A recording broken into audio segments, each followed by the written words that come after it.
Good morning, students. Today we are going to start a new chapter, chapter 4, that is poverty.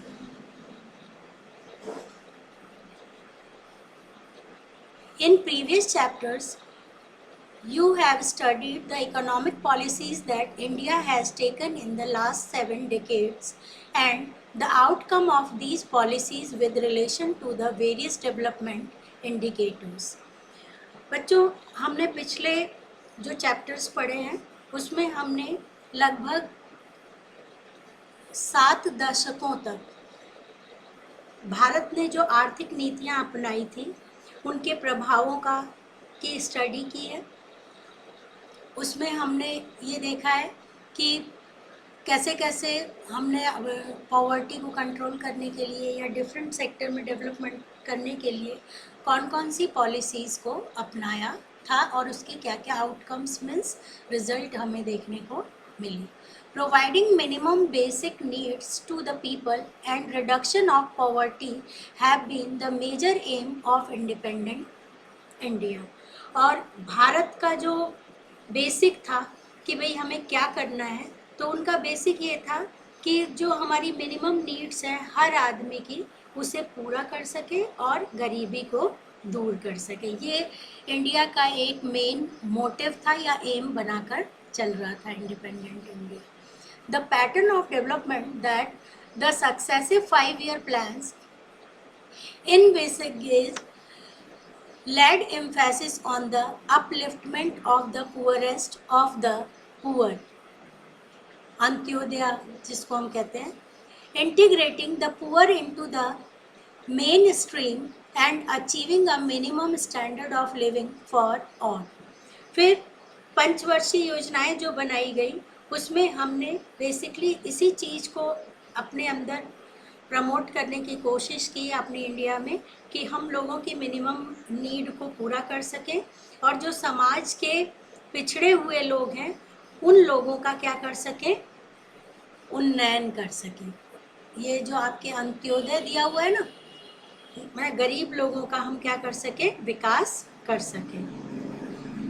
साथ ही हमने ये देखा कि जो पुअर पीपल हैं उनको मतलब उनका जो बेसिक नीड्स हैं उनको पूरा करने के लिए डिफरेंट 5-year प्लान में डिफरेंट एम को बेस बनाया गया था। The poorest of living for all while addressing the constituent assembly in 1947 Jawaharlal Nehru had said the achievement independence is but a step and opening of opportunity to the great triumphs and achievements that await us. The ending of poverty and ignorance and disease and equality of opportunity. इसको आप underline करेंगे, जवाहरलाल नेहरू की ये quotation है। जवाहरलाल नेहरू जो थे उन्होंने 1947 में संविधान सभा, ये है ना कॉन्स्टिट्यूएंट असेंबली, यानी संविधान से रिलेटेड एक असेंबली ऑर्गेनाइज की गई थी 1947 में, क्योंकि उस समय कॉन्स्टिट्यूशन मेकिंग का काम चल रहा था। कॉन्स्टिट्यूशन तो हमारा लागू हुआ था 1950 में, 1950 में हम रिपब्लिक हुए थे, लेकिन उस समय असेंबली बनाई गई थी जिसके मेंबर थे और उस संविधान सभा में जवाहरलाल नेहरू ने ये कहा था कि स्वतंत्रता की प्राप्ति के लिए हमें क्या करना होगा। मैं स्वतंत्रता प्राप्त करना तो हमारा एकमात्र स्टेप था, ये दिया हुआ है ना, दिस अचीवमेंट इज बट, कौन सा अचीवमेंट, इंडिपेंडेंस, यानी स्वतंत्रता प्राप्त करना हमारा एक स्टेप था। आगे का स्टेप हमारा क्या है, आगे का स्टेप दे रखा है एंड ओपनिंग ऑफ अपॉर्चुनिटी, यानी अवसरों को शुरू करने का एक पहला स्टेप हमारा क्या था, स्वतंत्रता। टू द ग्रेट ट्रायम्फ्स, और बहुत सारी महान उपलब्धियां, ये ना ट्रायम्फ्स एंड अचीवमेंट, बहुत सारी महान उपलब्धियां। और अभी विजय उत्सव, यानी जो हम विक्ट्री हम गेन कर लेते हैं उसको इंजॉय करने का टाइम अभी हमारे पास बहुत सारा है। The ending of poverty and ignorance and disease and equality, inequality of opportunity, और इसके लिए हमें क्या करना होगा? निर्धनता, अज्ञान, रोग और अवसर की समानता के उन्मूलन को समाप्त करना, यही हमारे सबसे बड़े विजयोत्सव होंगे। यानी एक तरह से ये हमारे लिए त्योहारों की तरह होंगे, जिस दिन हम पॉवर्टी को हटा देंगे, बीमारी को हटा देंगे, असमानता को हटा देंगे और बहुत सारे अच्छे सुअवसर हमारी कंट्री में लोगों के पास आएंगे। However, we need to know where we stand today. फिर लेकिन आज हम कहाँ तक पहुँच पाए हैं, यह जानना हमारे लिए बहुत ज़रूरी है। ठीक है, ये ना however we need to know where we stand today, हमें ये जानना बहुत ज़रूरी है कि हम ये 5 ईयर प्लान के थ्रू जो हमने 70 दशक बिता लिए हैं, इसके बाद हमारी कंडीशन क्या रह गई है। Poverty is not only a challenge for India, as more than 1/5 of the world's poor live in India alone. Poverty जो है, मतलब आज वर्ल्ड में जितने भी निर्धन हैं, उन टोटल पुअर लोगों का 5वें हिस्से से अधिक लोग जो है ना, यानी 1/5 पार्ट जो है, यानी जितने टोटल है उसका 1/5 पार्ट पुअर पब्लिक जो है वो कहाँ रहती है? इंडिया में रहती है। But also for the world where about 300 million people are not able to meet their basic need. ये तो सिंपल लाइन है।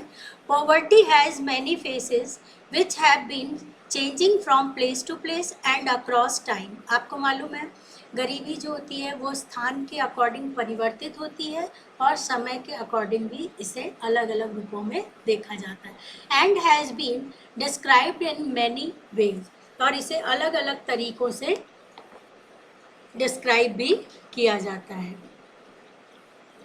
ठीक है, इसको अलग अलग रूप से डिस्क्राइब किया जाता है। अब जो मैं नेक्स्ट लाइन पढ़ने जा रही हूँ इसे आप अंडरलाइन करेंगे।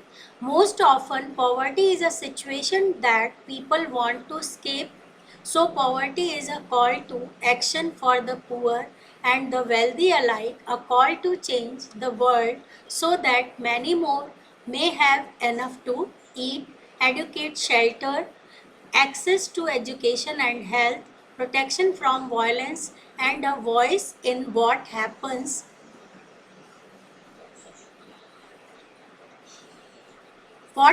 in their communities. अब बच्चों वैसे तो अलग अलग समय में अलग अलग स्थान पर अलग अलग लोगों द्वारा अलग अलग तरीके से गरीबी की व्याख्या की जाती है, यानी पॉवर्टी को एक्सप्लेन किया जाता है। लेकिन अगर मोटे तौर पे हम देखें, अगर मोस्ट ऑफ यानी अधिकांशतः अगर हम ये देखें तो पॉवर्टी को कैसे डिस्क्राइब करते हैं हम, तो उसके लिए आपके दे रखा है कि ये एक ऐसी दशा है। पॉवर्टी इज़ अ सिचुएशन, ये एक ऐसी दशा है जिसमें क्या होता है, हर व्यक्ति जिससे बचना चाहता है, that people want to escape. Escape का मतलब होता है अपने आप को बचाना, जिससे हर आदमी अपने आप को बचाना चाहता है। इसलिए सो दिया हुआ है ना, सो पॉवर्टी का मतलब गरीबी is a call to action, इसलिए पॉवर्टी को हम किस रूप में डिफाइन कर सकते हैं? निर्धन तथा धनी दोनों के लिए विश्व को बदलने का एक आह्वान है। For the poor and the wealthy alike, यानी अमीरों के लिए भी और गरीबों के लिए भी, दोनों के लिए बदलने का एक तरीका है ये, ताकि क्या हो सके? A call to change the world so that many more may have enough to eat, ताकि इससे क्या हो, अधिक से अधिक लोगों को खाने को मिल सके और सिर छुपाने को बेहतर जगह मिल सके। फिर आपको मालूम है एजुकेशन अच्छी मिल सके, वायलेंस से सुरक्षा मिल सके और अच्छी मेडिकल फैसिलिटीज़ मिल सके। इससे क्या होगा, समाज में हर आदमी की आवाज़ की सुनवाई हो सके। इस कंडीशन को यहाँ तक आप अंडरलाइन करेंगे, ये पॉवर्टी की बेस्ट मीनिंग या फिर डिफाइन करने का तरीका है ये। ठीक है, to know what help to reduce poverty, अब हमें यह जानना होगा कि गरीबी को रिड्यूस करने का क्या तरीका है। What works and what does not, what changes over time, poverty has to be defined, measure and studied and even experienced.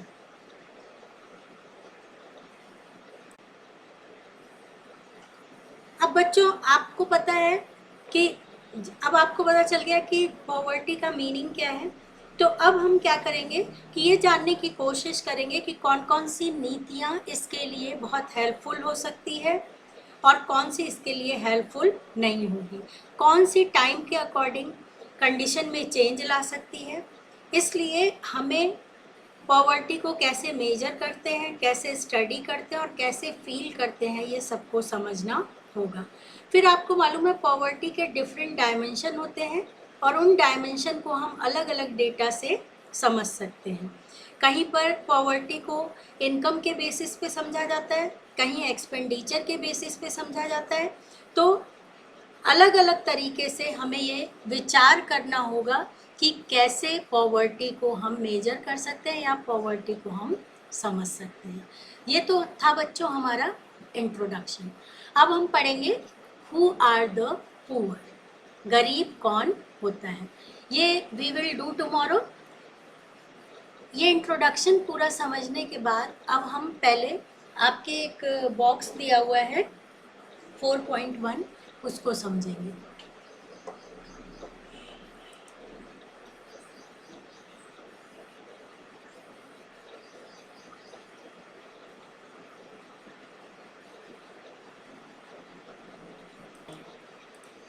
अब ये बॉक्स जो दे रखा है ये दो लड़कियों की कहानी है बच्चों।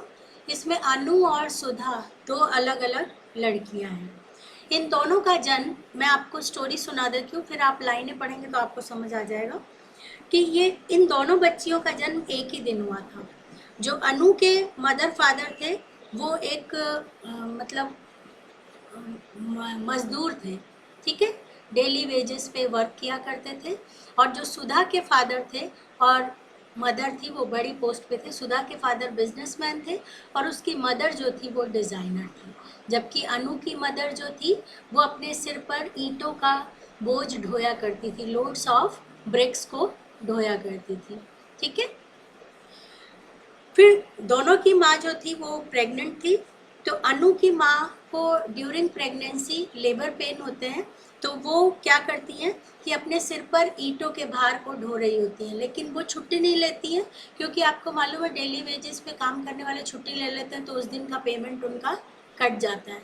तो वो उसी समय उनके लेबर पेन होता है तो वो वहीं पास के शेड में फटी पुरानी साड़ी में अपनी बच्ची को जन्म देती हैं, अनु को, और फिर उसे पेड़ पे झूले पुराने कपड़े के झूला बना के उस पर टांग देती है और फिर तुरंत काम पर वापस आ जाती हैं, ठीक है। क्यों? क्योंकि उनके अंदर ये डर था कि कहीं उनका रोजगार नहीं चला जाए।